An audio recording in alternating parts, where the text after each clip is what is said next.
Welcome to Bhavat media.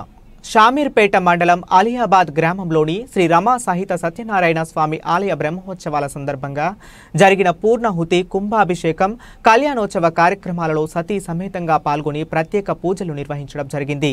స్వామివారిని దర్శనం చేసుకోవటం జరిగింది. ఈ కార్యక్రమంలో హంపి పీఠాధిపతి స్వరూపానంద స్వామి, ఆలయ ధర్మకర్తలు, బీఆర్ఎస్ పార్టీ నాయకులు, భక్తులు, ఆలయ అర్చకులు తదితరులు పాల్గొన్నారు.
పట్టుకొని మీ గోత్రం చెప్పుకొని మీ భార్య పేరు మీ పేరు చెప్పుకొని నమస్కారం చేసుకోవాలి.